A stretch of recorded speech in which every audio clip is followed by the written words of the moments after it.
Bismillahirrahmanirrahim. Assalamualaikum warahmatullahi wabarakatuh. Perkenalkan, nama saya Hamdamidah dengan NIM 1022000126. Nah, pada kesempatan kali ini dalam hukum wakaf saya akan mengambil sebuah judul, yaitu Ibdal dan Istibdal Harta Benda Wakaf. Nah, sebelumnya saya akan menjelaskan tentang Ibdal dan Istibdal. Yang pertama, ibdal dan istibdal itu mempunyai arti yang sama, yaitu dari kata badala atau mengganti. Dan arti secara umum yaitu sama-sama mengganti harta benda, sama-sama mengganti harta benda wakaf menjadi benda yang lain. Nah, seperti contoh, ada yang mewakafkan tanah 1 hektar karena sulit untuk diakses, maka sulit untuk dikelola, maka bisa diganti atau ditukar dengan harta benda yang lain. Nah, selanjutnya yaitu ada pengertian mengenai istibdal dan ibdal yang berbeda. Yaitu istibdal yaitu penjualan harta benda wakaf yang kemudian itu diganti dengan benda yang lain. Yang kemudian itu dibelikan benda lain. Misalnya contohnya seperti ini, ada yang mewakafkan tanah 1 hektar. Tanah tersebut sulit untuk diakses dan juga lokasinya ada di tengah sawah. Nah, itu juga tanahnya susah untuk dikelola. Maka dari itu Nadir menjual tanah tersebut, lalu dibelikan kembali tanah yang nilainya sama dan dan dapat diambil manfaatnya, dan selain itu yaitu mudah diakses dan juga mudah dikelola. Selanjutnya yaitu tentang ibdal. Ibdal itu penukaran harta benda wakaf dengan benda yang lain dengan nilai yang sama atau tidak. Misalnya contohnya seperti ini. Ada yang mewakafkan tanah 1 hektar sawah. Nah, di sini ada temannya dia itu membutuhkan tanah, yaitu tentang tanah persawahan. Nah, di sini teman itu juga mempunyai tanah yang mudah dikelola dan mudah diakses. Nah, di sini boleh ditukar dengan temannya itu dengan jumlah yang sama, dan karena tanah itu sudah bisa diakses dan juga mudah dikelola. Nah, selanjutnya itu ada pandangan mengenai ibdal dan istibdal menurut para madhab ya. Yang pertama yaitu madhab Hanafi.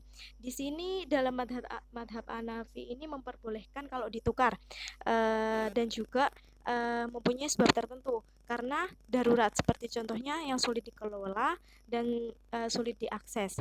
Mungkin contohnya seperti itu. Dan juga menurut madhab selanjutnya yaitu menurut madhab Maliki, yaitu tidak boleh ditukar jika kalau bentuk benda itu seperti masjid atau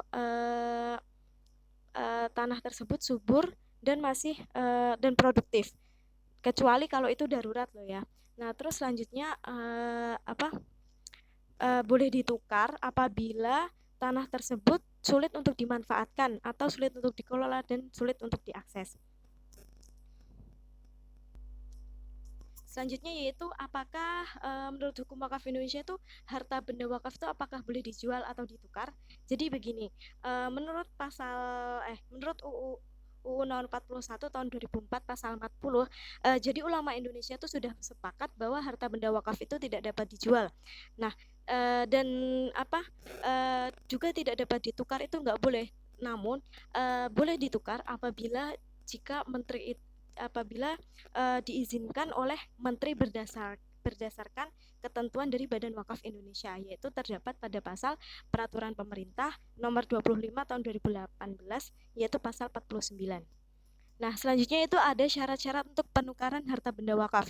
Nah, di sini yang syarat pertama, jika tanah itu luas lebih dari 5.000 meter persegi, nah itu harus mendapatkan izin dari Badan Wakaf Indonesia dan juga mendapatkan izin tertulis dari Kementerian Agama. Nah, selanjutnya jika tanah itu masih luas tanahnya itu masih 5.000 meter persegi, maka maksudnya kalau luas tanah itu kurang dari 5.000 persegi, misalnya kayak 300 meter persegi atau 3.000 meter persegi atau 100 meter persegi, maka itu harus ada izin dari Badan Wakaf Indonesia dan juga dari izin tertulis dari Kepala Kantor kepala kantor wilayah, yaitu Kemenak provinsi. Selanjutnya yaitu alasan atau kondisi ketika harta benda wakaf itu dapat ditukar, yaitu yang pertama untuk kepentingan umum. Nah, dalam kepentingan umum ini harta benda wakaf itu dapat ditukar, yaitu harus, tapi dalam penukaran ini harus dalam penetapan RUTR daerah setempat, dan juga eh, harus bermanfaat untuk orang lain serta tidak bertentangan dengan prinsip syariah. Jadi dalam membangun suatu kepentingan umum dalam suatu daerah itu harus menganut RUTR setempat. Dan juga selanjutnya yaitu keadaan darurat, seperti contohnya keadaan seperti penukaran dilakukan untuk keagamaan. Seperti contohnya di daerah di situ ingin dibangun sebuah masjid. Nah, sementara tanah tersebut tidak simetris, maka bisa diganti ke tempat yang lain.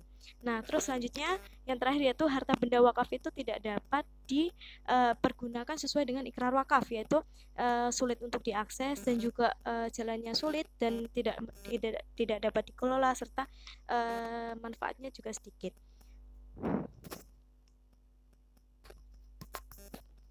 Selanjutnya yaitu syarat penukar harta benda wakaf. Jadi di sini ada syarat-syarat untuk penukaran harta benda wakaf. Yang pertama itu harus mempunyai sertifikat. Nah, di sini harus ada bukti surat kepemilikan atau sertifikat yang sudah sesuai dengan peraturan undang-undang. Dan selanjutnya itu adalah nilai dan manfaat tanah yang akan harta benda wakaf yang akan ditukar itu harus sama dengan nilai yang benda yang semula. Nah, selanjutnya di sini bagaimana dan siapa yang menetapkan nilai dan manfaat harta benda penukar? Jadi gini caranya. Yang pertama itu akan dinilai oleh penilai publik. Nah, penilai publik ini siapa? Yaitu penilai yang sudah mendapatkan sertifikat dari yang sudah mendapatkan sertifikat atau izin dari Kementerian Agama. Nah, selanjutnya setelah dinilai oleh penilai publik atau seperti notaris ya. Nah, itu hasil penilaian itu kemudian dilaporkan kepada tim penetapan. Tim penetapan itu siapa aja, yaitu kantor pertanahan, terus MUI, kabupaten atau kota, Kementerian Agama, terus Nadir atau KUA, kecamatan, Pemkap atau Pemkot. Nah, yang terakhir yaitu disetujui oleh kepala kantor Kemenak, yaitu yang menilai manfaat dan yaitu yang menetapkan nilai dan manfaat benda itu.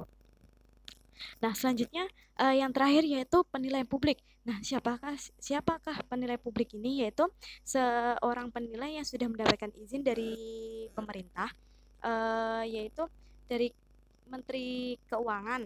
Maksudnya dari Menteri Keuangan, yaitu dalam menilai sebuah properti sederhana, contohnya rumah, mobil, atau bisnis seperti perkantoran, pertanian, pertambangan, terus bisnis dari kewajiban perusahaan, seperti itu.